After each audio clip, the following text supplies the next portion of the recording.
Media Hub көрөрмандары, бүгүн биз Кыргызстандын Түркиядагы атайын жана ыйгарым укуктуу элчиси Руслан Казакбаев менен зилзала болгон аймакта кыргызстандыктарга кандай жардам көрсөтүлүп жатканы боюнча сүйлөшөбүз. Сиз кечээ Азаттыкка маек берип жатып, 2 суткада 300дөн ашуун кыргыз жарандары кайрылганын айткан экенсиз. Бүгүн 8 февралга карата алардын саны канчага жетти? Кайрылган жарандарыбыз боюнча силер туура түшүндүңүздөр, ал 300дөн эмес, 400дөн ашык жаран. Ал бул жактагы эле жашап аткан же болбосо ошо зилзаланын кесепетинен бир зарар алган жарандар эмес, ал жалпы жарандар. Кыргызстандын жарандары да Кыргызстандан да кайрылып атышат. Өзүнүн жакындарын издеп, тааныштарын издеп, туугандарын издеп кайрылып жатышат. Азыркы убакытта жер титирөөдөн кыйраган ошол 11 областында биздин 5 дипломат иштеп атат. Ошондой эле ушул жерде жашаган кыргыз жарандарынан активисттер, студенттерибиз чоң жардамдарды берип иштеп жатышат. Кече айтып кеткендей эле Анкара шаарындагы элчилигибизде, Анталия менен Стамбулда баш консулдуктарыбызда 24 сааттык штабтар иштеп жатышат. Азыр эми кече 400дөн ашык кайрылуу болду десем, эми азыр саны деле билинбейт, себеби дегенде ар бир 5 мүнөт сайын, 10 мүнөт сайын эле телефондук байланыштарга чыгып атышат. Телефондук байланыштар элчиликке келе башташты. Ошондой эле ошол жердеги жер титирөөдөн баягы зарар алган Боордош Түрк элине жардам беребиз деп биздин активисттер, студенттерибиз, булардын Түркиянын өзгөчө кырдаалдар боюнча иштөө борбору бар, АФАТ, ошол жака ыктыярчы болуп, котормочу болуп, жана ошентип кайрылып атышат. Жалпы жаран боюнча Стамбулда 3 борбор ачылды, Анкарада 2 борбор, Анталияда да борбор жардам чогулуп жатат. Эми кайрылган болгон айтсак, азыр биздин ошо шаарларда мен айтып кеткендей, Адана шаарында, Газиантепте, Малатияда, Кахрамамарашта биздин 5 дипломат иштеп атышат жана ыктыярчылар. Кечээ күнү Казакстандын авиа рейси менен Астанага 2 жараныбыз учурулду. Бүгүн түштөн кийин Кыргызстанга кайтууну каалагандарды ошо Газиантеп шаарына азыр издеп топтоп атабыз. Казакстандан дагы авиаборт келет экен, гуманитардык жардам менен Астанага жиберип, Астанадагы биздин элчилигибиздин жардамы менен Бишкекке жибергенге аракет кылабыз. Ушул саатта кыргыз жарандардын ичинен баягы жаракат алгандар жок. Зилзала болгон аймакта Газиантепке карата жол жабык деп айтып жатышат. Ал жака куткаруучулар, ошо элчиликтин өкүлдөрү кантип жетип жатышат? Эми ар түрдүү жолдор менен. Ал жерлер шаарларда жолдор жабык чындыгында эле. Электр энергиясы жок, байланыш жок. Ал жерде биздин бир 27ге жакын жараныбыз ушул шаарларда азыр Боордош Түрк жарандар менен эле бирге ар түрдүү чатырларда жашап атышат. Бирок эң негизгиси Кудайга шүгүр деш керек, баардыгы аман эсен, ден соолугу жакшы. Бирок ошондой болсо да эрде кичинекей балдары менен болгон үй бүлөлөрүбүз бар экен.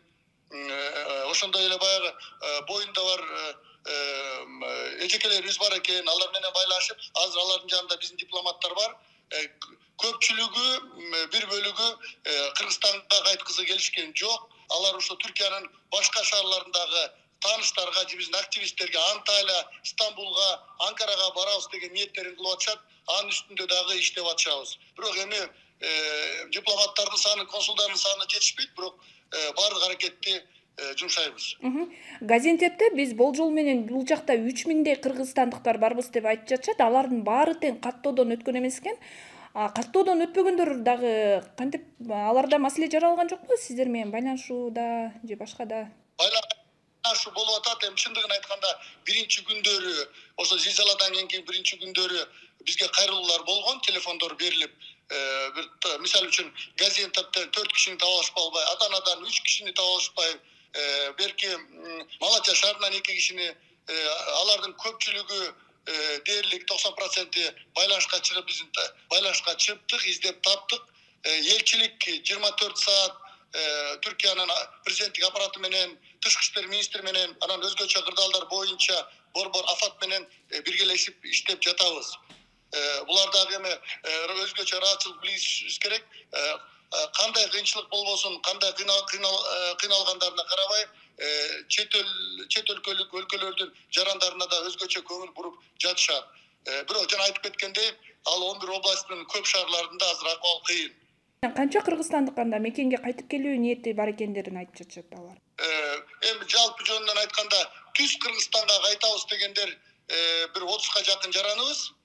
Себеби дегенде кээ бирлери Астана аркылуу дегенге макул болбой ошондой кылып атышат. Эми ал сан улам өзгөрүп атат.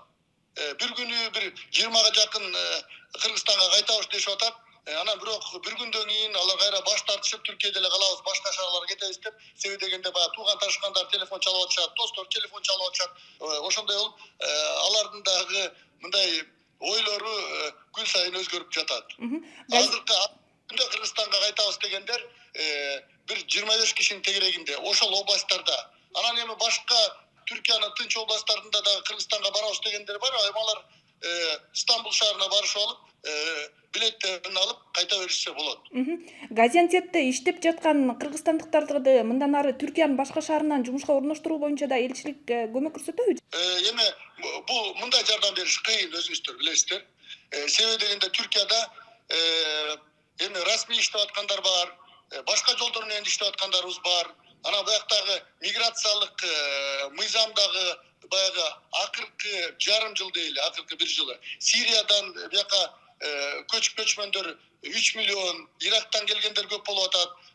Бул Россия, Украина кагылышуудан кийин ал жактан келгендер көп болуп атат. Ошондуктан мындай катуу көзөмөл болуп жатат.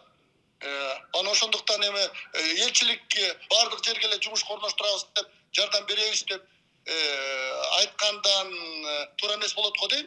Биз колдон келген жардамды берүүгө аракет кылабыз, бирок андай мүмкүнчүлүк бизде жок. Медиахаб көрөрмандары, мына өзүңүздөр көргөндөй эле, элчи Руслан Казакбаев бүгүнкү күнгө карата зилзалардан жабыр тарткан же болбосо өлүм катталган кыргызстандыктар жок экенин билдирди. Бүгүнкү күнгө карата канча кыргызстандыктарга жардам көрсөтүлгөн так саны жок деди, себеби алар абдан көп кайрылып жатышат деп айтып жатышат. Сиз Медиахабты көрүп туруңуз, биз мындан аркы окуяларды дагы ыкчам берип турууга аракет кылабыз.